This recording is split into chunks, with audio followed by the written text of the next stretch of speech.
This special bonus episode of Horror Movie Talk brought to you by... Whoa, Satan? Is this real? Satan bought an ad with us?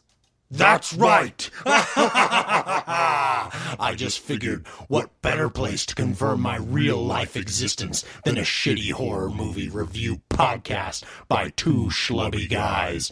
At worst, no one will believe in me. Win for me.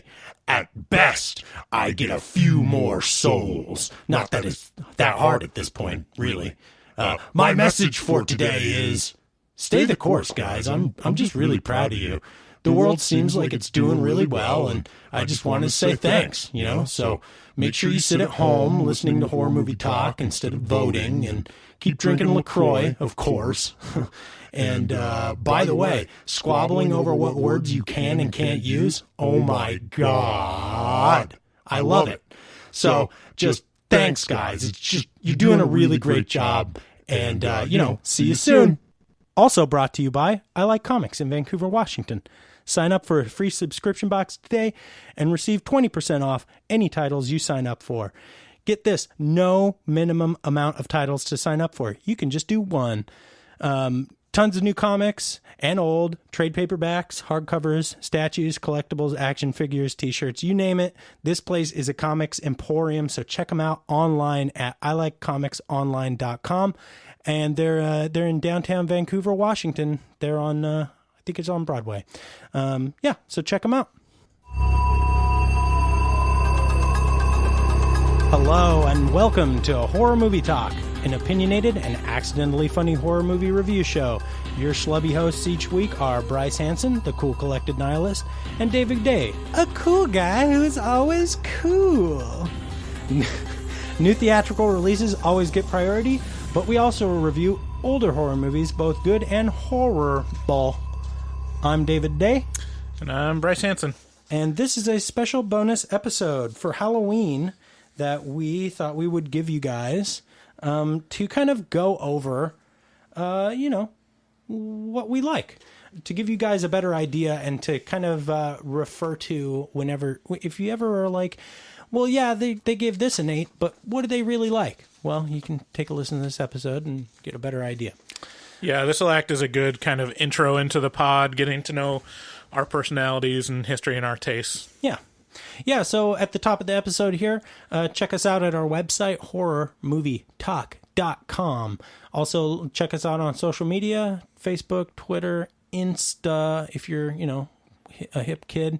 The only one that's might be possibly hard to find is on Facebook, because there is a Horror Movie Talk page that's not us, but if you search for Horror Movie Talk podcast, that's us. Yeah, look for our branded skull with headphones on it. Yeah, and also make sure to take our audience survey. You're going to hear this a few times over the next couple months. We're taking a survey. We're taking a survey of our listeners, and we'd like you to participate, because it will help us to learn more about you as part of our audience. No matter how long you've been a listener or how frequently you listen to this show, we want to hear from you. So please take a few minutes and visit our website at horrormovietalk.com, and you'll find the listener survey link right on the main navigation bar at the top, also on the sidebar next to the episode posts. And you can complete the survey anonymously if you would like. So thank you very much for doing that. We post new episodes every Wednesday, and you should subscribe to us and leave a review on, iTunes or Stitcher or something like that. Today, as I mentioned before, we will be talking about the origins of our horror obsession. Our goal is to give our audience a better idea of our personal preferences in horror movies and movies in general. Wait, was that horror movies or horror movies? Horror movies. Oh, I made a different Did I list. not make that very clear? I was certain that I spoke very clearly. My top 5 are all showgirls. Oh, damn. Oh, man, I missed it. I really didn't think of that. Right. We want our audience to have a better understanding of what makes us tick, and this is how we're going to do it. So today we're going to be covering each of our individual tastes in horror and in movies. What got us each into horror movies, and then also our top 5 horror movies. And that's going to pretty much take up the whole show. I would assume. So thanks again for listening, and let's get into the show. Give me that spoiler music to transition us into this cool part.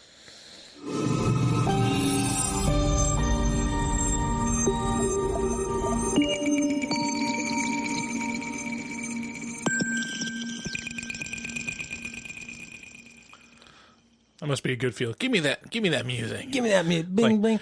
And then you give me a beat. Yeah, and now we're good enough that we can just kind of do it without being like, duh. Well, this time anyway. Yeah, we'll see.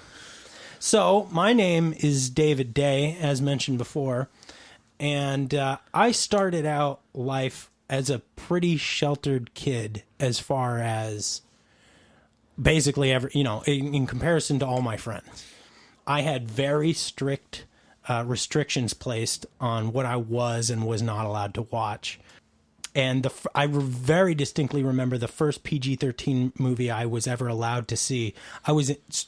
Weirdly enough, I was in second grade, which did not fly with this restriction, the strict restriction thing, but I wanted to go so bad. Like, dinosaurs were my life, up until that point. I was just like, so my mom knew that dinosaurs were so this is kind of what got me into horror movies. This is like the window that I kind of opened, and I remember it was gotta have been opening night. My buddy and his family were going to see Jurassic Park at the movies, and it was at what is now Regal Cinema 10 down there, kind of by the mall. That old movie theater that's now a $3 movie theater next to Barnes & Noble. Oh, Vancouver Plaza 10. I'm sorry, Vancouver Plaza 10. Yeah, and so we went there when that was a new facility. And Jurassic Park blew my mind, like, in every way. Like, first of all, it looked real. Like, and to this day, I go back and watch that, and I'm like, damn, that looks fucking real. Like, those dinosaurs were, as far as I was concerned, real. And there are very real horror elements within that movie the whole way through. And it just, I remember just being enthralled, just completely, it was like an out-of-body experience. It was like I was there through the whole thing. And it was just such a great time. And I, thinking back and writing for this pod, I was thinking, that's really where this whole thing started, I think. Of course, there was a bunch of like little cartoons and stuff that were just strange in the 80s. That there'd just be like these anonymous cartoons that you would find at the movie rental store that were like, you know what I'm talking about? Like Secret of Nim, or is that what you're talking kind about? of Secret of Nim. Like, there was this one called Unico, the unicorn. Oh, yeah, you showed that to me. Oh, man, it just blew me away. And it was creepy, and it was interesting, and it was Japanese. And there was just these kinds of things that people would show to kids in the 80s and 90s. And it was like somebody looked at it and went, this is a cartoon, this is for kids. And then they showed it to the kid, and it was just very clearly like trippy and not for kids. And if it was for kids, it was for much older kids. Yeah, I feel like the late 80s, early 90s were the golden era of slightly inappropriate children's movies. Yeah, for sure. It was right as they're like towing the line about, I mean, PG-13 was just barely invented. Yeah, it was when they were learning how to simultaneously entertain two totally opposing audiences, which is kids and adults, right? Mm-hmm. Adults don't want to be at the movie theater, but they gotta. And so they might as well be entertained too. And Jim Henson did this a lot, right?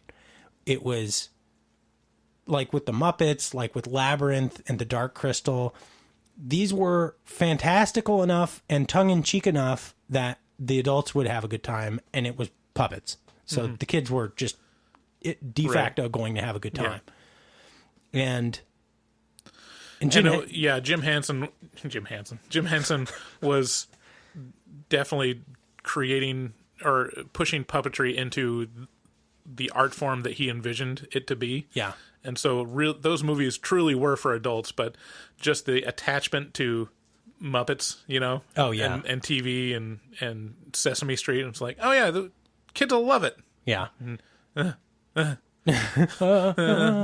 Yeah, Jim Henson was a big deal for me. Like, I really, really had a fantastic, like, to this day, Labyrinth is just one of my favorite movies of all time.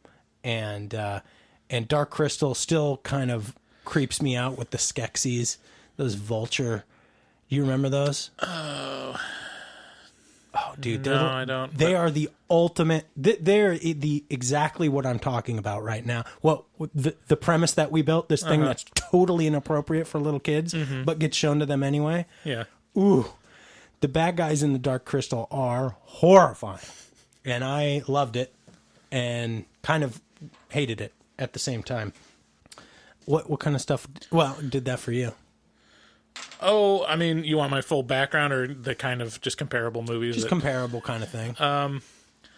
Yeah, for me, what I remember being very impactful as a kid was the It movie, Oh, the TV series. wow! You watched that? How old were you? I mean, I don't think I watched the full thing, but I saw a lot of it. Like, it was... I think my brother was into Stephen King at the time. He was much more into horror movies How much older at the time. was he? My brother is 6 years older than me. Okay. But yeah, that It movie, just even seeing little clips and even just the trailers for it, because it ran on like ABC, Yeah. and they really pushed that thing. Yeah. And so even just seeing, it was an actual clown, just looked like a normal clown, and then it gets super menacing with fangs and doing evil stuff. It was super effective as a kid. And that would always stick in my mind and just be really drawn to that feeling of like, ooh, this is foreboding, Yeah. Yeah. And this is something that it's just that line of, this is on TV, so it's not that bad, but it's late night, so maybe I can finagle see my it. way into this. Yeah. Yeah. Actually, that brings up a good point, and one that I had written down too, which is commercials, or I should say, trailers or commercials for horror movies. Right. And again, this is 80s and 90s, and particularly the early 90s and late 80s, and this is a time when it was okay to have cigarette commercials and beer commercials and that kind of stuff. Right. With people actively drinking on TV and that kind of stuff. And same thing with horror movie commercials. Now, granted, I don't watch TV anymore because I don't have cable, but when I did, which wasn't so long ago, I don't remember seeing any commercials for horror movies at all. Like, it just wouldn't be allowed on TV, really. Yeah, I don't remember seeing many advertisements on TV, but there was a very unique experience of going to the video store and seeing those VHS covers of horror movies. I did a thread on the horror subreddit of just asking what VHS covers scared you as a kid or like left an imprint on you as a kid. And that was a great thread because everyone has one. Everyone like just has just the cover that disturbed them as a little kid. And in that thread, a lot, I think the majority of the people in that thread agreed with you on your choice. Yeah. Yeah, there are some very, very top frontrunners. Dead Alive was one of them. Yeah, the one where the tiny skull is trying to work its way out of the screaming woman's mouth. Yeah. Yeah. And her hands are on her mouth. Yeah, and she's like pulling her mouth open to let the skull out. But mine, I think, takes the cake. Ghoulies. Oh, yeah, and man. Ghoulies 2, which just has like a little ugly gremlin looking thing crawling out of a toilet. It's the... And to a young elementary school aged kid that's just barely learned how to use the potty, that is very impactful on your opinion of the toilet and your actions post flush. Like I would flush the toilet and I'd do my business and then I'd wash my hands, keeping an eye on the toilet. It's like because of the Ghoulies cover. That better still just be turds in there. And then I would open the door Like, I like that you remember. I like that you remember the entire process. Yes. And I would like I had it worked out to a stand science. as far away from the toilet as possible, lean to flush it, and then book it Bolt. out of the bathroom and turn off the lights as my head is out the door. It's like interesting- reaching back to turn off the light because I didn't want a ghoulie to come out and eat my ass. I mean, nowadays that's considered enjoyable, When a but ghoulie, at the time, now the ghoulie would look at your ass, and that's the real horror movie. Go on. Be like, Jesus Christ, please God, no.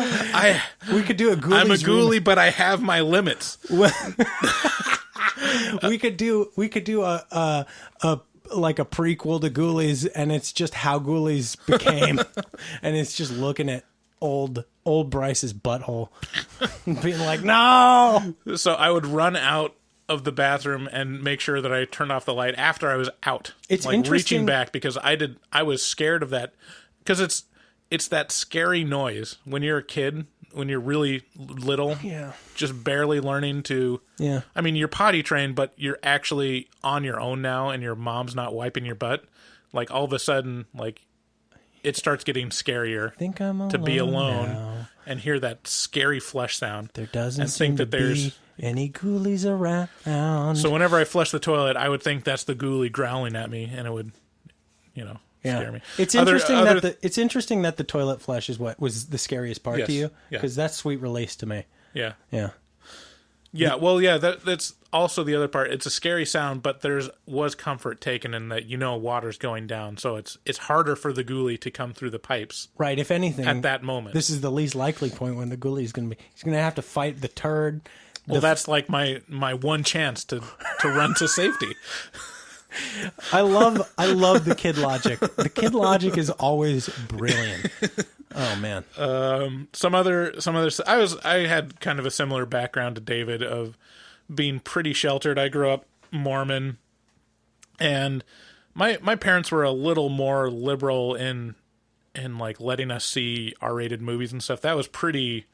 I mean, I had a lot of friends in the church that you do not see R-rated movies ever. Right. Even as an adult, like you just don't. Right. You don't ever see that. My friends who were Mormon growing up as a kid, yeah, same thing. It was like, whoa. Is this rated PG? No, this is rated PG-13. Oh, I can't hang, dog. Yeah. So I mean, stuff like that, but my parents allowed it a little more. It's one of those weird double standards of just as long as it doesn't have sex in it, it's all right. Because I mean, it was just murder. It's a movie. Yeah. But I mean, if there's sex, those people might be enjoying it, and that's pornography. Right. Exactly. And Yeah. everyone knows no one enjoys sex on film. So yeah, that was my background. The other stuff that was like highly formative to me were mostly TV shows. I realized, thinking back, I didn't see a lot of horror movies when I was a kid.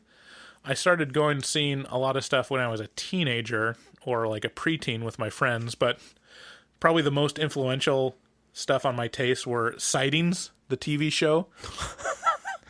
Wow. That ran on Friday nights, and I remember we'd have sleepovers and make it a point to watch Sightings at the sleepovers. And then I was pissed off that they were canceling Sightings, or it was getting replaced by some lame ass show that was like a procedural, and it was the X-Files. And then that was like the next one. Yeah, baby. That like, yeah, I would go and watch the X-Files. I ate that up. Dude, the X-Files scared me so badly. I could not hang with the X-Files for a lot of you're like a year or two older than me. Yeah. And I didn't get into the X-Files until that episode where there's that thing living in the sewage of the ship. That's pretty early on. That's like first season. I think it's first season or second season, but I saw that and I shit. Like I was like, That's your ghoulies. no. I was like, no. Something lives where poop is. That was so alarming to me. Like and not only that, it's like this like lamprey person, like had like sucking face. You know what? I might have to look this up. Oh, and the woods one. But that lamprey, I have to double check this. We'll double check this in a second. That lamprey was played by one of the later, like, really, really good writers of the X-Files. Wow. And I think it might be... Shit, I just blanked on his name. The writer of Breaking Bad. Wow. I gotta double check that. While you look that up, more on kind of what got me into horror movies. I remember as a kid, like I would wake up so early in the morning, and we had some sort of subscription service like HBO or Stars or Cinemax or something like that, or it was on like a trial. We had like satellite, like when the satellite dishes were huge, you know. And so in the early morning, I'd wake up and, you know, I'd go hop on the TV and see what was on. And in the early morning, like we're talking like 4, like there was strange shit on TV. It was always weird and like X-rated and stuff. And like, I didn't know this. I just kind of like, it wasn't my intent. It was just, I was awake. And I caught one movie called Frankenhooker that messed me up. Like, I remember seeing this part of Frankenhooker where this dude has sex with this Frankenstein hooker that he made, and then she pulls this dude's head off, and like it's like this campy B movie that's intended to be funny and shocking, but to a little kid, like it was so it warped my mind. I still remember the shock and disgust in my tiny kid brain, just trying to process, like, what is sex? Whoa, she's got like boobs. What's happening? Like she took his head off. Like it was just too much for my little brain, and I shouldn't have seen that. So I did. I looked it up. I was wrong. It's not Vince Gilligan. Vince Gilligan is the head writer of Breaking Bad and Better Call Saul. But it's the other great writer on X-Files, which was Darren Morgan. Oh, damn. Darren Morgan, and I think he was also probably a writer on Better Call Saul at some point. I wouldn't be surprised. But Darren Morgan, if you're going to go see old X-Files episodes, just look which ones he wrote, because they're always the best. They're just always great. Yeah. And he was the guy that played the Fluke Man in that episode. Man, that's right. I guess I didn't describe what Sightings is. If you didn't grow up in the early 90s, you might not know what that show is. But Sightings was like a paranormal show that they would cover like UFO stuff and ghost stuff, haunting stuff, and just weird occurrences. And it was kind of like a news magazine. It's like a variety thing. It's like a Dateline yeah. NBC, but just for spoopy but for stuff. Bigfoot. And so that was a main show that I watched. And then, of course, along that same vein is Unsolved Mysteries. Oh, baby. Which is great. Yeah. And they would dip into paranormal stuff every once in a while. Yeah. And you'd be like, oh, baby, look at that. Whoa. You're talking about aliens right now? And they have it on Netflix now. So, go back and watch some old Unsolved Mysteries. They're still great. Man. Yeah. They're still super campy now. And you're like, wow, these are just... There's something about 90s reenactments. Oh, yeah. They're just so, like... horrible and good. It's just heartwarming how earnest they are. Yeah. And anyway, so that, and then I talked about scary VHS covers. And then in my teenage years, or like preteens, me and my friends were huge movie guys, and we would go to originally LA Video and then sued and bought out by Hollywood Video. Sued? Oh, because yeah. Sued? Yeah, because they had like too similar of a logo. Oh, yeah. You can't own the Hollywood sign, man. Yeah, so it became Hollywood Video. But anyways, what we would do is Unless you actually own the Hollywood sign. We would go and we'd rent one movie we actually wanted to see, like a Jurassic Park or just the blockbuster new release. And then we'd also get just the worst movie that we could find of just something that looked ridiculous.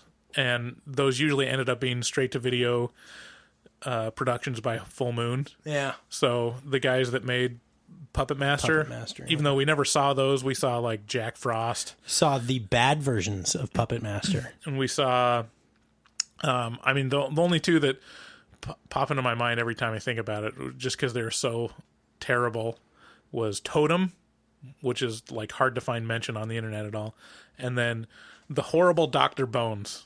The horrible Dr. And we Bones. would sit and just watch them and make fun of them, and it was so fun. And then eventually we'd just stop getting blockbuster stuff. We'd just get two terrible movies and make fun of them, because that's like one of the most enjoyable things. So that's like my introduction to horror and actually watching stuff myself. We saw a lot of zombie movies and kind of stuff like that. Exorcist, Blair Witch was big.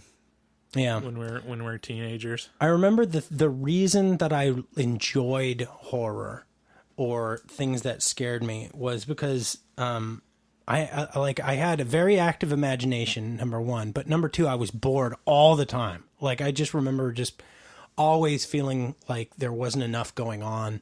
Like there should be more fantastic shit in the world. Yeah. And so I just started gravitating towards things that made me feel like there was more out there. So it ended up being like sci-fi and fantasy novels and movies, like stories and that kind of stuff. And then horror and then metal music. So everything that was really extreme and just too much. Like, I was like, okay, good. There's things that exist that aren't boring. Distinctly not boring. Let's go into like kind of our taste makers. Like what do you?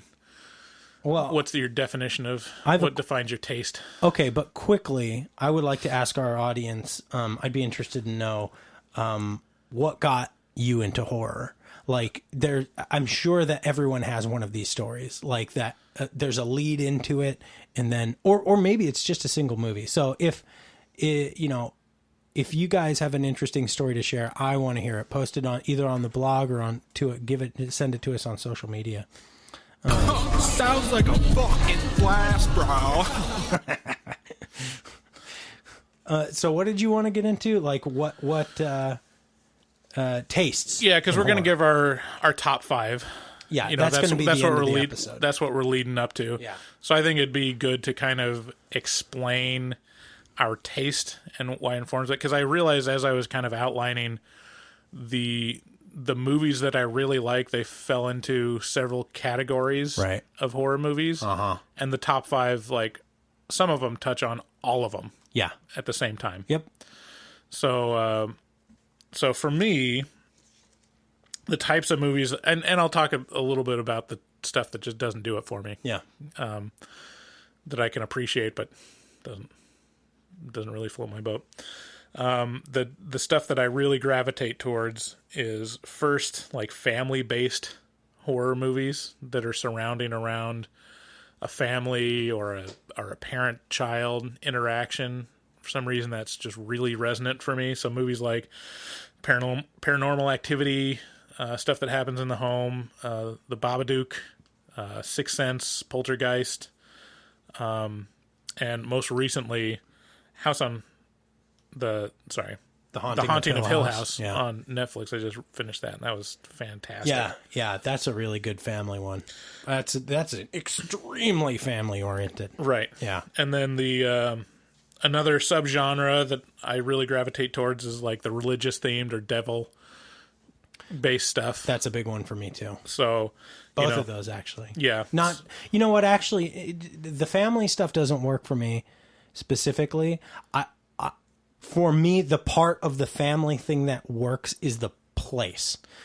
When it revolves around a place, one place. We're not all over the place. When it revolves around a single place, there's something that tends to work for me about that. Yeah, I think with me, it's the relationships in the family, like, fill out the believability of it. Yeah. And, like, the character development and seeing a very, very relatable relationship devolve or evolve throughout the movie. Yeah, absolutely. I take it back. Like, that part of it definitely is integral. Right. Integral. So religious stuff, Exorcist, The Witch, Rosemary's Baby, The Omen, like all that stuff. I'll eat that all up all day. Another kind of subgenre, not really a subgenre, but a type of movie I like are slow burns. Oh man, You know, the just slow burn stuff that- is my jam. Dude. Yeah. So, The Witch is another example of that. Let the Right One In, I really liked. Yeah. Get Out that's the movies that are surrounded around something's wrong, but we don't know what it is quite yet, which Right. which describes most horror movies, but the ones that are really psychological and really build up the dread over time. And then on the other side of the spectrum, I like the over-the-top tastelessness movies. Like this is the one where I'll definitely veer away from David's taste because he doesn't like torture porn stuff. Yeah. And I don't necessarily like it either, but there's a certain sweet spot of having just tasteless goriness Obscene, or just the obscenity, of obscene something. or just ridiculous gore that I start giggling about. I just think it's funny, and I just get a lot of enjoyment about like, wow, they really went there. That is really impressive, and it's not something you see every day. So examples of that, Hostel was one of those. I haven't seen it. Human Centipede is probably Haven't seen the best example of this. Of just, it's like if someone took a 50s B movie and then just turned it into the most obscene torture porn horror movie. Ugh. It's that. The most enjoyment I get out of it is the doctor in it. Just his interaction and his like description of what he's going to do to them is gold, because you're sitting there and you don't know what's really going to go on. And I went in like kind of sight unseen. I didn't really know what it was about. And You could guess though. well, no, because like it had. Did you see this in theaters? No, I saw it on Netflix or something. Okay. It was on Netflix. But for yeah, a long time, years ago. the poster of it was just kind Yeah. of someone against like a bathroom fogged glass or with, something like with that. a set of extra arms or two. Yeah, so you're assuming like, okay, it's a monster movie. You Right. know, that's what I assumed it was. A crazy scientist built a monster. What I was not expecting was literally just sewing people's faces to other people's anuses in a row, which is the most fucking ridiculous concept and most tasteless thing that I, no pun intended, ate it up so much. I love that stuff. Another example of that is like Hellraiser, of just over the top, like, this is disturbing imagery. They're just going way far beyond on the visceralness of it. I have seen Hellraiser. I don't watch those things normally.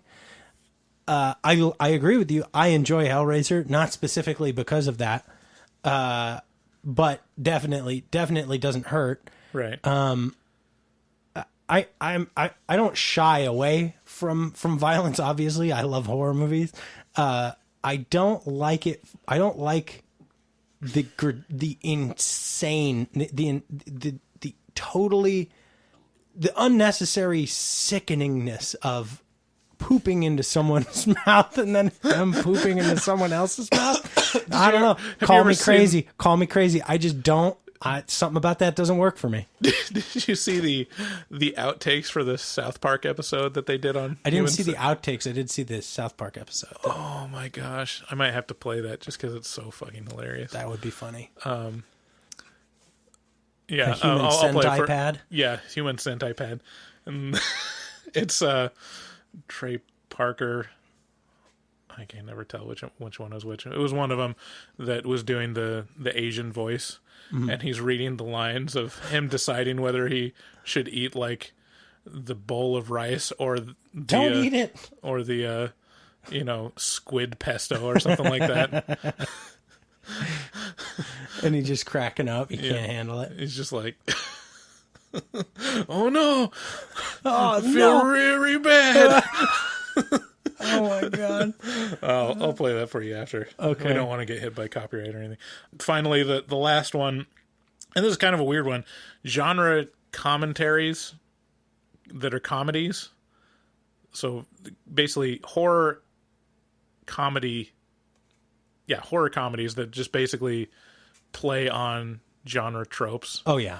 And so the biggest ones for me, and they're most recent, is Cabin in the Woods. Oh, it's an instant classic, that movie. And Dale and Tucker versus Evil. Great one, too. Huge.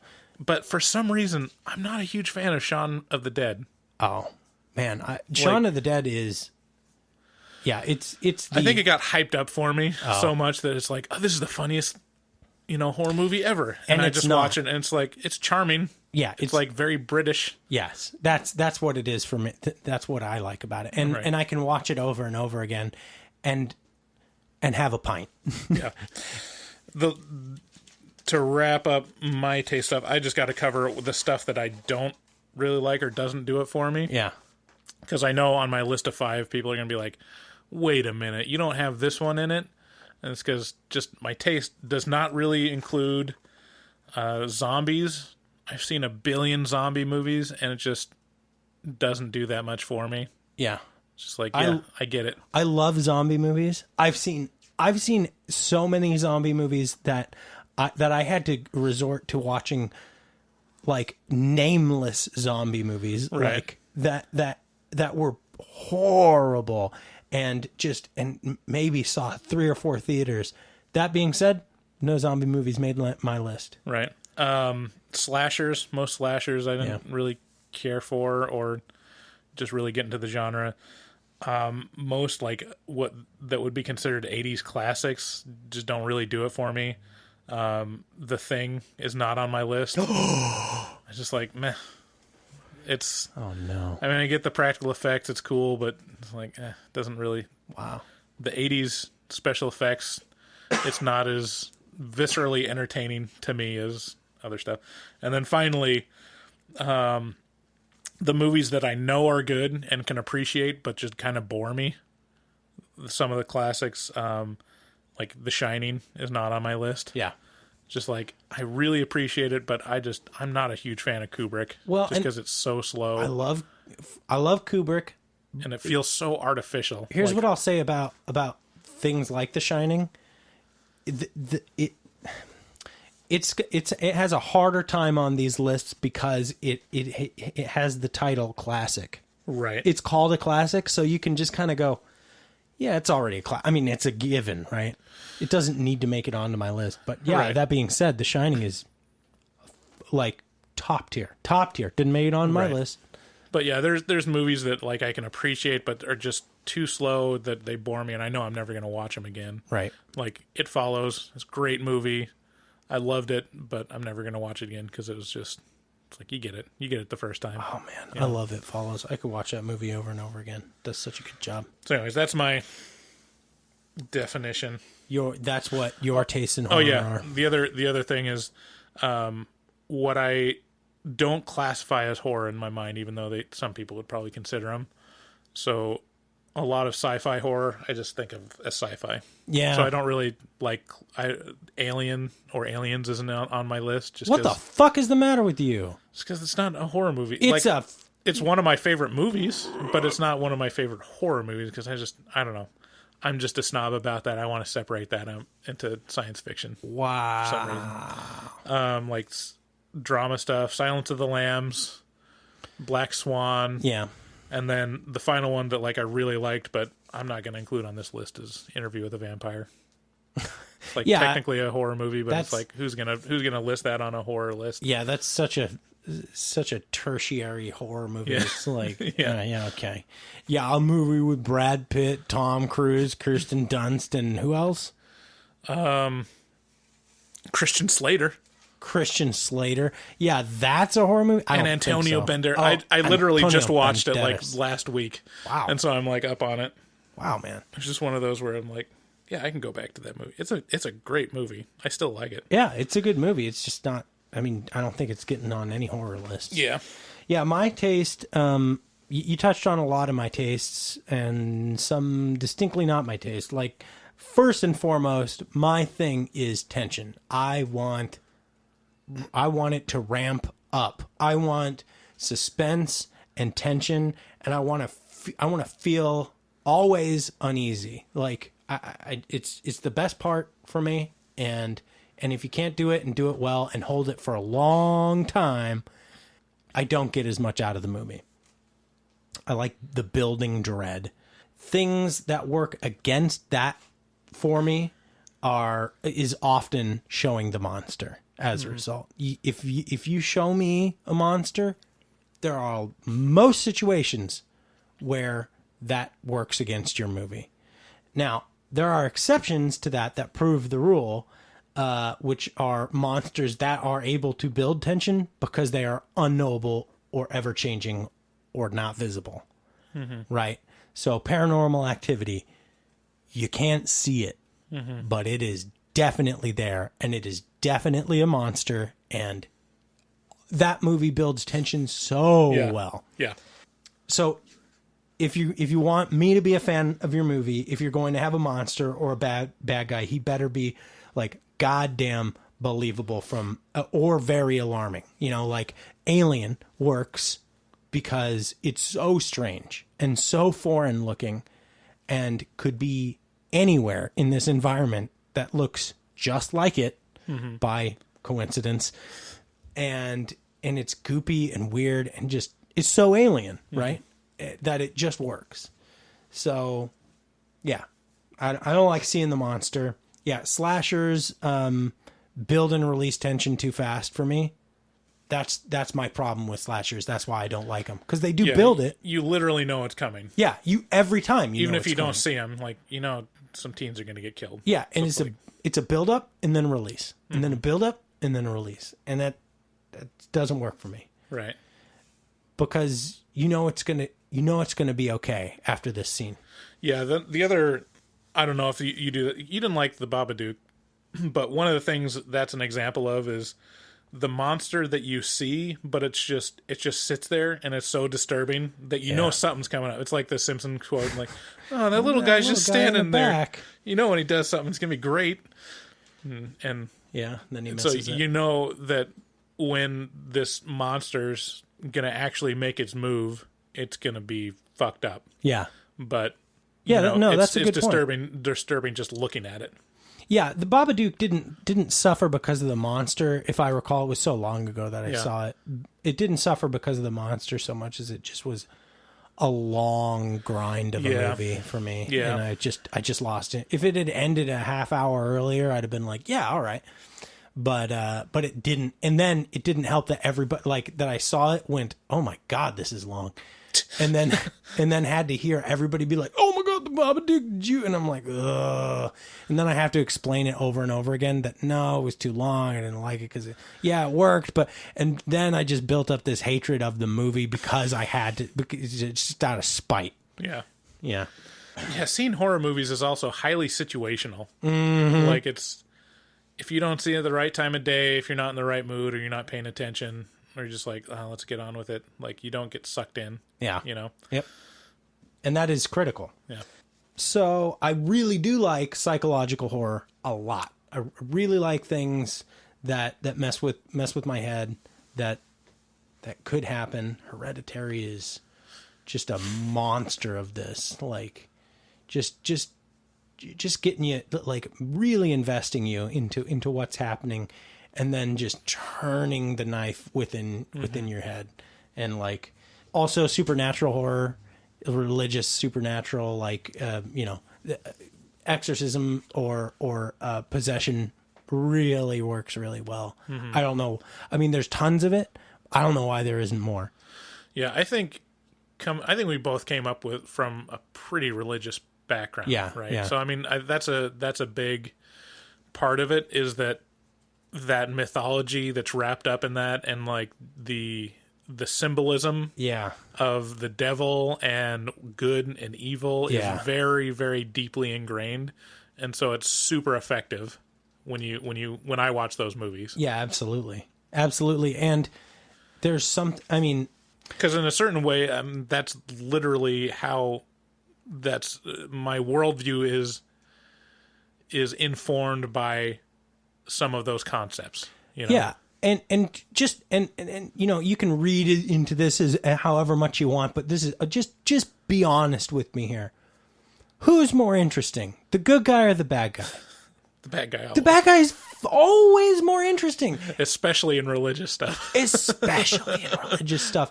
It's and you know, my mom would be like, "Oh no," to hear me say that, but if she's being honest, she would answer the same way. Yeah, because the bad guy is so interesting and so mysterious. Like, and that's what I want to know about. I want to know about all that. It is the fruit from the tree of knowledge, you know? Right. It's like, I want to know what that's at. There's a reason why in Paradise Lost, did you ever read any of Paradise Lost? Milton? Milton, that's not the Seven Circles of Hell. No, that's Dante. That's Dante's Inferno. But yeah, Paradise Lost is basically a retelling of the Garden of Eden story. And the main character, at least as far as I got into it, I didn't read all of it, but the main character is Satan. And it's super compelling, Satan as a character. Right. Like, I always love portrayals of the devil because it's just the most... I mean... On the flip side, there's God or Jesus, which are just perfect. Vanilla, man. So vanilla. Like boring as shit. What is interesting about perfect? There's nothing. But there's something interesting about a guy that was cast out of heaven. Who was in heaven and was like, this fucking blows. Yeah. Yeah, I want the bad boy, man. And then he just wants to fuck up shit now. Right. That's endlessly interesting for a variety of reasons. It's like, that's psychology at its core. It's like, why everything's perfect? Nah, I can't have it. Yeah, it's like, oh, yeah. I highly recommend Paradise Lost to myself to finish it because it was really good as far as I read. So as you're listening to this, Bryce, read Paradise Lost. Okay. So, yeah, really enjoy psychological and supernatural horror. Really like sci-fi. The thing that sci-fi horror has going against it is there is not enough of it, and it's hard to do well. Yeah. It's really hard to do well. It's easy to crank out, but there's not a lot of it. I don't know. I feel like there is a lot of it, though. They're just not great, so you don't think about them. Yeah. Like, I think about just in my mind, like movies like Splice. I never saw Splice. Yeah, that movie exists. And I'm like, oh wait, no, I did see Splice. There's tons of movies like that where it's basically sci-fi horror, but no one cares about it because it's not that great. Well, it's not though. It's sci-fi horror in the way that The Thing is sci-fi horror. Yeah, it's a strange monster that came from an outer space place, but it's in Antarctica. It's on Earth. Right. There's nothing sci-fi about it. I mean, other than the origins of this thing and the spaceship. Right. Which, saying that out loud makes me kind of question. Mm-hmm. But nevertheless, if you watch the movie, a very small portion of it is quote unquote sci-fi. Right. You know, Alien is obviously the gold standard sci-fi horror movie. So yeah, that's kind of what informs my taste. I don't want to see the monster often, and when I do, it breaks it a little bit for me. So, with that being said, let's get into our top 5. I say we go, you do one, then I do one, then you do one. Okay. And mine, I couldn't get mine in any particular order. Yeah, mine aren't in an order. Okay, good. Sorry about my throat. I've dislodged something and now I have to clear my throat constantly. I apologize. Let's go with the ones we agree on. Let me just look at yours real quick. You've got... Don't read them all out loud. I'm not. Because I think there was one that we had the same. There's got to be 2 that we have the same. I'm certain that we have 2 the same. Here. You know what? No, we have 1. What? Yeah. Oh, now I'm very interested. What is the one that we have in common? It's got to be Hereditary. It's Hereditary. Yeah, Hereditary. And we have a whole episode on it. So, I mean... It'll be coming out. We don't have to talk too much about it, but it is... And even trying to combat recency bias, of just it's the most recent thing I've seen. I know. I always feel so guilty talking about Hereditary because it's so recent. But I will talk about this movie until I die. This is the best horror movie. Yeah, I tried to pick the ones that were most impactful on me, and I think about just over time. When I think about horror movies, I think of these movies. Yeah. And Hereditary will be one of those, definitely. Yeah. And even though I really loved Get Out, I really loved, like, Quiet Place. Yeah. Like, they just don't hold a candle. I know that putting them on this list would be totally because they're recent. ones that I saw this year. Absolutely. But Hereditary is definitely one of the highest quality horror movies I've ever seen. Yeah. And will stay with me. And I think about, not super often, but I think about that movie all the time. Ever since I've seen it. Oh, yeah. I think about that movie so frequently. It was so disturbing and so believable and so well executed and so well acted. And I mean, really just a force of a movie. And I recommended it so strongly to so many people. And one of them was my friend Mark. And he's kind of a little bit of a shrinking violet to horror. Like he's like, he would rather listen to this show than watch a horror movie. And I was like, Mark, listen, before the Hereditary episode comes out, you got to watch it. He's like, I don't know. He ended up watching it and he was like, this is not for me. This is not for me. Bad touch. Like, I don't want this. I don't want this in my life or in my mind. And I'm like, I get that. It's intense. Yeah. It is really overly stimulating.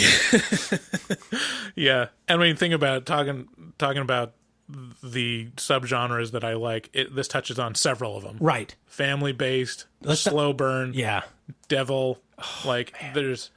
It just ticks so many of my boxes that I'm like, oh, this is so great. And you can even argue for tastelessness. Psychological. Just like towards the end. Oh, man. Just when it gets going. There's definitely some extremely graphic stuff that goes on. Yeah. That you're just like, holy shit. This is insanity. This is just insanity. Yeah. Yeah. And it ramps into this fervored pitch, like into just a fever pitch. Yeah, fever pitch. Yeah, great movie. We both agree. I'd say that's my. If it's not my number, it is my number one. I think. Like of these, I can't really name the number 2, 3, 4, or 5, but I can definitely name the number one. Yeah, and it's not because of recent bias, recently released bias. It is like I've just thought about it too much to say anything else. Yeah, and it was highly influential on our decision to even start this podcast. Yeah, it was. It motivated us to action because we talked about it so much. Yeah, it was the seed for this podcast for sure. Okay, you go. So I'll go now. Alien is just fantastic movie. Such a classic. It when I watch it, it's timeless the same way that Jurassic Park is timeless, which is in every way. Mm-hmm. It's a perfect story of total isolation in a fucking spaceship in the middle of nowhere with almost no music. It's just silent and completely alien, and there's no one can hear you scream in outer space. And it's the perfect predator that, that winds up, killing off all these people on this ship. Yeah, I mean it's the best example of so many genres. Yeah. Like it technically would be like a great slasher movie. Yeah. It's because it's just this monster going around killing everyone. And you know it's coming. Yeah. And it's a great monster movie. One of the best monster movies ever. It's one of the best sci-fi movies ever. One of the best horror movies if you classify it as horror. Yeah. Which, I'm just stubborn about. I just keep that compartmentalized into sci-fi. You recognize that it's horror. It's just that it's not going to make your hard horror list. Yeah. Yeah. The thing about Alien is so much of it was, it was so So this is a movie that was, I think it came out in 79, I think. And it looks like it could have been released yesterday still. Yeah. Fantastic. All the practical effects, all everything is just... Yeah. And not only that, the concepts are fucking wild. Yeah. Okay, so you got this thing that lives that's alive in stages like an insect. Mm-hmm. And then it plants its egg inside of you, and then it burrows its way out of your chest like a bug coming out of another bug. It's horrifying. Like, it's so strange. And just the concepts behind it, everything works. Yeah, so Alien, and it's great sci-fi. Like, man, I really love Alien a lot. What's yours? All right. Here's the deepest cut. And this is my hipster choice for the list. Oh, baby. No one has seen this probably, but if you have, message me because we can have an internet high five or something. The Haunted, which is a 1991 TV movie that I came across on like the Sci-Fi Channel. I don't know what that is. So it's just a haunted house movie. I think you've explained this. And it was, I don't know why it sticks with me so good, but it was the first instance of seeing that type of family-based haunted house movie. And there were countless before and countless after, but this is the first one that I came across that really stuck with me, that was, like, to me, the best example of it. I mean, other examples would be Amityville. Or Poltergeist is in the same vein. But I saw this before I saw Poltergeist. And it's you can find it on YouTube. I'll put a link on the post, but it's this family of like 5, and then they have their grandparents living in the duplex next to them, and it's just this new house that they move into, and it slowly devolves into like just weird stuff happening. Oh, I gotta see this. Super generic haunting, but it's done really well, and even the effects are super corny, but for some reason to me really, really effective. Like when it shows the ghost, it's like just this amorphous black shadow thing going through walls and stuff.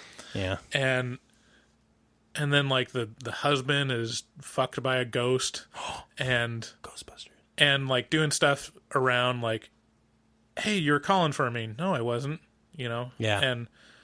And like just the family relationship devolving because they're in this haunted house. Yeah.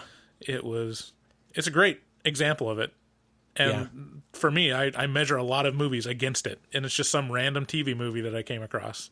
That was really I gotta watch this. We gotta watch this sometime because this piques my interest in a lot of different ways. Like I love haunted house stuff. Yeah. I love it, especially when it's a contemporary, modern day house. Right. So you can find it on YouTube. It's in like 3:4 aspect ratio. Oh, baby! Because it was just on on the tube TV television. Yeah. So yeah. Okay, I don't think I have any deep cut variety things.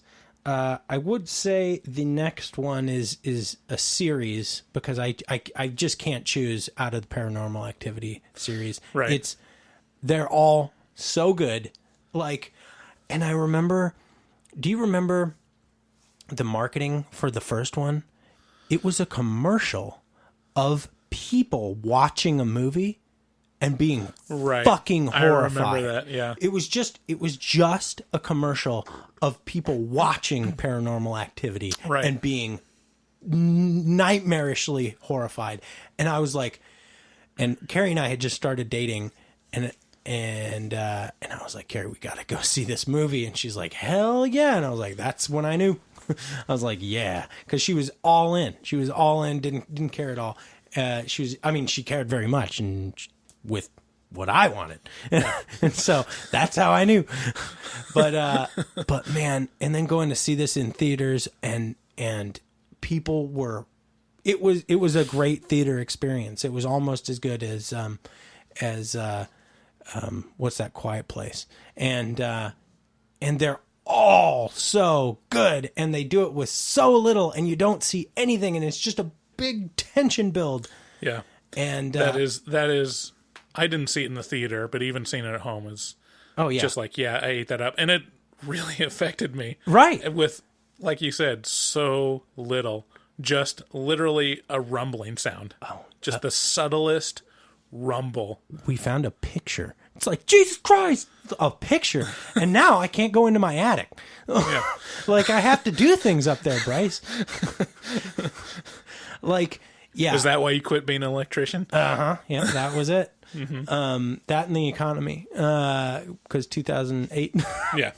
came right after that. But yeah, Paranormal Activity 1 and 3 stick out to me. But to be honest with you, even the ones that I don't like, which are like Ghost Dimension, because it's a little too long, even those are good. Like, I'll sit down and watch any of those, and they're so easy to watch because it is like watching something that you shot on a camera yourself. It's just a home video, and a lot of it is security camera footage of, man, even the scenes where they're shooting the pool skimmer in the pool. I'm like, your eyes are just looking for something and nothing's there, but it doesn't matter that nothing's there. You're like, what the fuck's going on?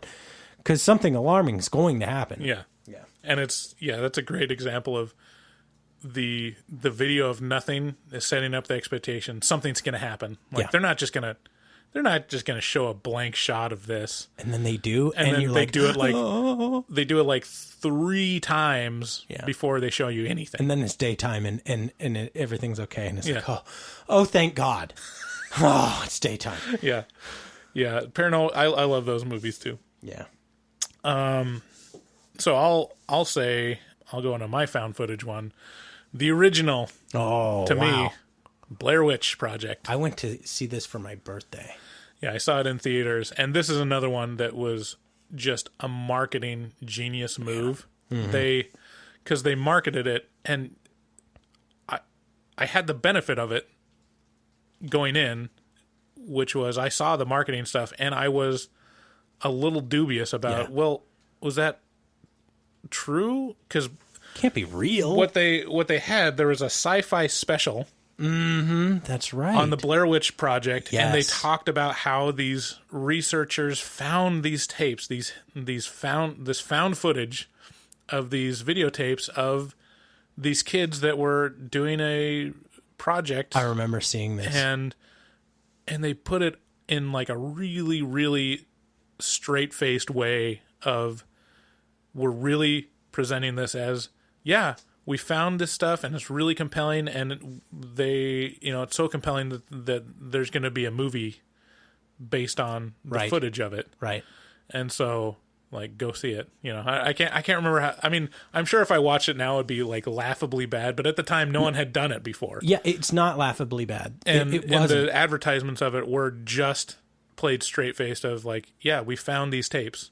And they went into the woods and they never came back. Yeah, but we found the footage that they did, and so you can watch along. It was the first. It was, to my recollection, it was the first time that for fake news.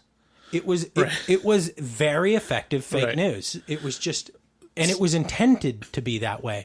So I went in really like halfway believing, like, well, this isn't real, right? This isn't real, right? But it is real, right? Like, it to the point where I'd have to search if, well, I guess, and you couldn't really. You could a little bit. Yeah, but you could a little bit at there. the time. But did they have credits at the end of it? I don't recall. I think you'd have to like look up who the actors were on Google for the movie or whatever, or maybe they had credits or something. I can't remember, but. That was the first super effective found footage movie, and spawned off everything that came after it, found footage wise. And I love it. And Paranormal Activity was probably the first one that cracked the code of doing it differently. That it wasn't just shaky cam, and like shitty footage. It was steady cam. Steady. It was a security monitor cam, which is like, wow, we cracked it. But Blair Witch, and the other thing that was super effective about it for me was that, I was in Boy Scouts. Oh, man. Going out camping in a tent. Oh, there's something about the realization of how vulnerable you are. You just have like a thin sheet of nylon, Yeah. and if something like was cracking out in the woods and started shaking my tent, I would shit my pants so thoroughly that it would rocket me back to my house. You know, to safety. That's those scenes where it's just them in a tent and stuff is happening directly around them. They're like, "Who the hell is out there?" Yeah, Like, who's shaking the tent? And then it's like, that's all it is. They made a shaking tent scary. Like, but that's the easiest thing to make scary. And frankly, I'm surprised that people don't do it, because anybody who spends some time in a Right. tent at night will go, "Oh yeah, that's a direct invasion of my personal space, and there's no way I'm leaving this tent to find out what it is. Yeah. I'm trapped in paper. yeah, There's nothing to protect me from outside." Yeah, no, Blair Witch definitely. I mean, that's a historic moment for horror. right. Yeah, for and sure. one of the highest returns on investment ever. Second only to the Blair Witch. Or, I'm sorry, second only to Paranormal Activity. Yeah, Yeah, in terms of ratio. right.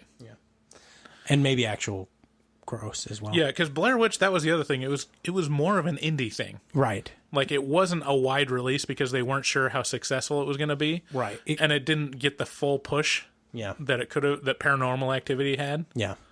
Yeah. Yeah. Yep. Definitely a solid entry. Yeah. The Thing. John Carpenter's 1982 The Thing. Because it's perfect. It's got practical effects that are to die for. Like, I would give anything for modern day movies to have practical effects like this. And not being able to know what it is, it could be your best friend. It could be a dog. It could be any of us, right? And that's truly horrifying. And this iteration of it, the 1982 one, is in my opinion, and I think everybody's opinion, the best one. Mm-hmm. And again, the isolation really helps. It's centered around a place, and I'm not a big fan of the ending, but that being said, the rest of it is just so solid. You know, I just realized something. I think the reason why I don't like The Thing is that my opinion of Kurt Russell is so tainted by my initial exposure to him was the movie Overboard. I don't know what you're talking about. Overboard. Overboard is a movie that he did with Goldie Hawn. It was just remade with Anna Faris. If you want to remade, yeah. You can't hold this against Kurt Russell. I know. I realize, like, now that my conception of what Kurt Russell is a romantic comedy lead and not a horror or action movie star. He's a man. Yeah. He is a man. And I'm just barely starting to get over it now. I watched Bone Tomahawk, and he was fantastic in that. And Hateful Eight. I mean, he's so obviously, good. One of the greats. But for some reason, like 80s Kurt Russell, I still think of... That's fair. Yeah, have something ruin something good for you. Yeah. It's just mind association. Yeah, the speeding up of the practical effects, the things, the little veins that are shooting like goop or blood that are moving too fast, or the spider that grows the legs out of the dude's head that, like, oh man, all of that is just so alarming, visually alarming. It's the kind of stuff that makes you pull your feet up, when you're sitting on the couch or something like that. Which, by the way, went back and watched Arachnophobia, and it's so effective because spiders. Yeah, like, it's just so effective because you're like, I don't want to. I don't want them to touch him. Yeah, I hate the spiders. I just don't want all those spiders to touch me. And now they're in the room for sure. Like, they're in the room that I'm watching this in. Right. Yeah. Yeah. I think the other thing about The Thing for me is that I watched it in a state of, like, research, or I missed the boat of like watching it and letting it wash over me. It was to the point where like, okay, I haven't seen The Thing and everyone's told me to go watch it, which is just, it's just fatal for your enjoyment of movies sometimes. Do you recall when you saw it? Recently, like within the last 5 years. Wow. Yeah. Wow. That's Yeah. crazy. My next one, mentioned it already, but The Human Centipede. No Yes. way. Absolutely. That's incredible. I loved that movie. And that just represents like all the tasteless, over the top movies. And it is so... That's a placeholder title. It's standing in for No, all man. your garbage No, movies. man, it doesn't. It's like, it literally is one of those movies that opened up new avenues in my soul for enjoyment. Mouth pooping. It's just so great. New It's avenue. so- Opened up new avenues in my soul for for enjoyment enjoyment. of horror movies. Wow. Yeah. Never have these words been There's- spoken by another human being about It's so- Human Centipede. So tasteless and played so straight. And it's like so over the top. It's not like It's clearly not straight, right? it's played straight. It's played straight, but right? that's what makes it There's great. a hard wink on this, right? Is it? Yeah, I mean, like you got to watch it. You just have to.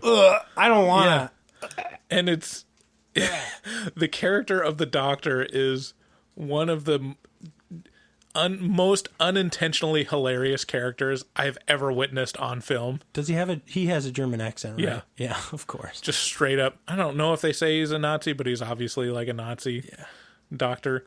Only a Nazi doctor would make a human centipede. Yeah, and yeah, man, that movie just does things for me. I haven't watched it like since I watched it originally, I don't think. But Have you seen the second one?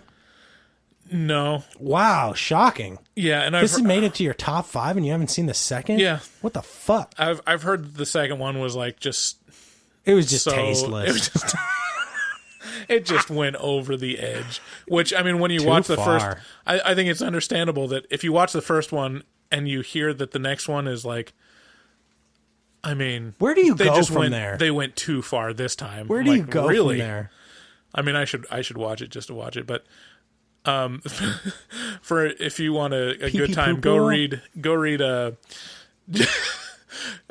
Ebert's review of The Human Centipede, which you can, to me, I can read the underline or the between Right. the lines that he Right. actually really enjoyed it, but he I have to acknowledge that this is actually a bad movie. yeah, he like it's one of the only movies that he gave no rating to. Wow. He didn't give it like a thumbs up or a thumbs down. He gave it no rating because it exists within the void, basically. What? What does It's that even mean? It's a great review. Maybe I'll post a link to his review of it. But it's one of Ebert's like reviews where he's in rare form, where he really brings it, and it's really entertaining just to read his take on it. Anyways, that's mine. I got That's one very more. Interesting. I have so The Witch. Yeah. I can't believe The Witch didn't make your list.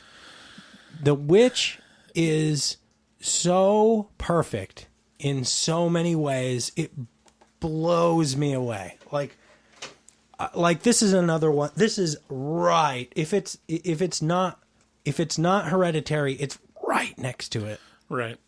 And again, this is not, it's came out recently. I believe it was 2015. Yeah. It's not recent bias. This is just a legit fucking movie that kills. Yeah, it was hard to take it off, but the place that took its place in Don't my say mind Human Centipede. was Hereditary, and then the last one that I have kind of fills in that spot, and I liked Hereditary more, and I like the other one more. Your list is interestingly totemic. These are, I mean, you say they're not placeholders for the genre that they represent, Right. but it has that feel to it to me.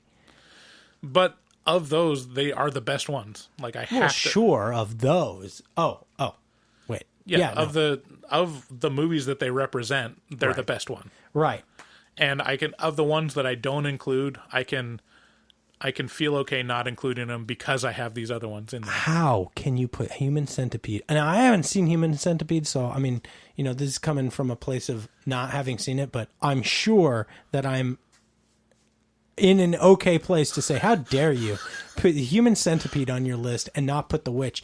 The Witch, this is such a bare bones, dread, like long game suspense, terror of being excommunicated from the community. Right.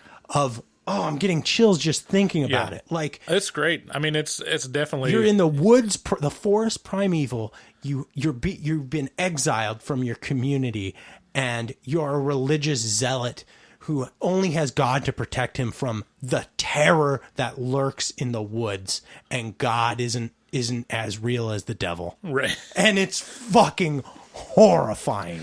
Yeah, and I think if this was a list of 6, it would definitely be on it. Like it's right there. Okay, well, I have an honorary mention on mine, so you can have your honorary mention be The Witch if you want, because I mean, I've got the whole list that I gave of my taste was my honorary mentions, basically. All of those were right. on the list. Yeah, that's right. Yeah, The Witch. Fantastic. Yeah, and just set a new bar for horror movies in the modern times. That was one where you're like, wow, people are really bringing their A game for horror movies now. That was A24, and then came Hereditary, obviously. I mean then came It Follows, then came Hereditary, and all of those I mean, if you want to go watch like super solid horror, you get yourself into the same A24 in my opinion. I mean, Blumhouse obviously as well. The Gift I went back and watched, and that's great with what's his face from Arrested Development. Jason Bateman. Yeah, Jason Bateman, who plays the same character every time, and I love it. I'm cool with it. Same character he played in Teen Wolf too. Right. Wow, deep cut. Yeah, so the Witch is my final entry. Yeah. What is yours? My final entry, and this might get groans from people listening, is The Exorcist. Like, I don't think that's groan worthy. That's my number one. That's absolutely like that beats out Hereditary. Yeah. Wow. Yeah, because it's like the first time where I literally just felt dirty. Yeah. It felt just this was more than just a movie. It felt like this like did things to me and my worldview and added to my dread to live. Exactly. And this is why possession stuff works, because there is a large time-tested religion that believes in this shit. Yes. Okay? And then not only do they believe in it, they sanction exorcisms. Right. And for a long time people didn't even know about this. Right. People didn't know about it. And then it comes out and it rocks you to your core. If you're religious, and if you're not. Right. Because it basically puts a stamp on religion and goes, "Oh yeah, check it out. This shit's real. You want proof?" That girl, she didn't make the cross appear on herself. Right. She was bound on the bed, and it happened on her forehead. She was bound when we got there. That kind of stuff. Yeah, and thinking about when I mention the subgenres that I love, like this ticks all the boxes. Like family based, it's religious, it's a slow burn, it's way over the top in tastelessness. Out of all the horror movies I've seen, I still don't think anything tops a little girl being possessed and masturbating with the cross. Like, it's astounding to me that isn't mentioned. It's so... That's metal as fuck. Most horrifying that people, like, just aren't comfortable talking about that when they talk about The Exorcist. It's almost as if it didn't happen. Yeah, in the movie. And that's, like, the crux of the whole movie. It's like, you can't go worse than that. Right. Like, that's so tasteless and so extreme because the little girl playing the little girl was a little girl, Right. Yeah. you know? And Yeah. it's like, holy shit. And yeah, and it's just so influential, and the first like really great exorcism movie that, I mean, ever. Yeah. And even with the outdated like film style, the outdated like technology and special effects, like it's still one of the most effective horror movies that I've ever seen. I absolutely. And everything is weighed against it. Just that feeling of this affected me. Like my life is now feels darker because I watched this, and I get a little bit of enjoyment out of that. No, I absolutely agree with you. And to prove that point, I don't like to go back and watch this movie. And the director's cut is truly alarming. That upside down contortionism stuff is it's not good. Yeah. It is distinctly the devil. Like if like this is the devil. Yeah. And I got a question for you. Did you ever watch any of the sequels? I've seen, but I can't remember Exorcist 3. And this is a not super interesting story, but I saw it in Guatemala. Wow. This tells you a little bit more Was it about in my Spanish? family. Yeah, but it was Subtitles. it was in English, but it had Spanish subtitles. I think was what it was. How convenient. Yeah. So Take that.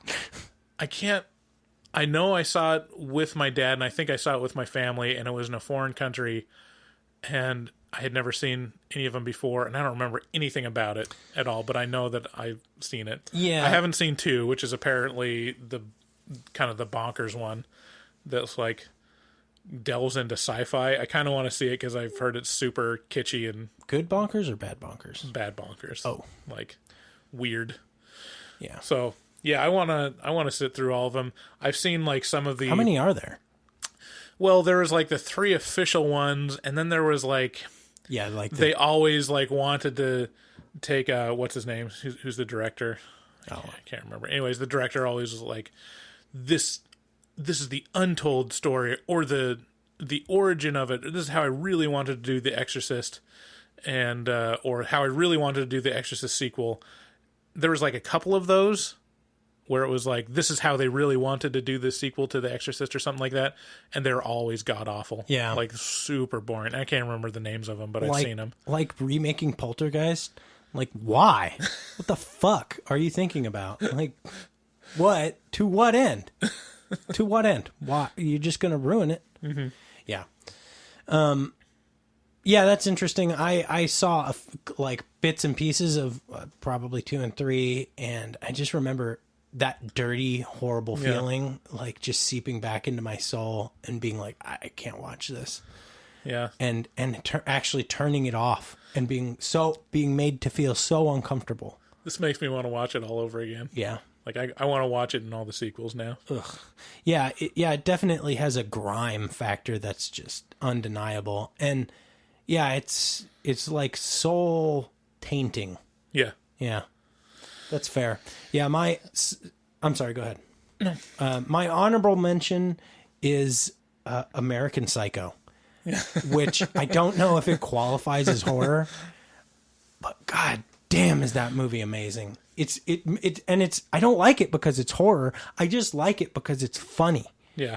I like it because it's just over the top and so insane. Just totally depraved and completely inappropriate. Yeah. And his lines are just oh man, I just love it. Every line from that movie is quotable, and I can watch it over and over and over and over and over again without fail. Anyway, so that's my honorable mention. Yeah, that's a good one. Yeah. Another one that I realized I never mentioned, but is on the top for like great movies, especially for great comedy horror, is Creep. Oh, That one's so great. Yes, Creep is undeniably Creep and Creep 2 equally good in my opinion. If you guys need to watch something that is just gonna Oh man, it's just alarming in the most charming way. Yeah. You're just like, yeah. This is fine. This is fine all the way through. It's so off-putting because you don't... Off-Putin. How isn't that a thing? Off Putin. That is so off-Putin. It is in Wisconsin, probably.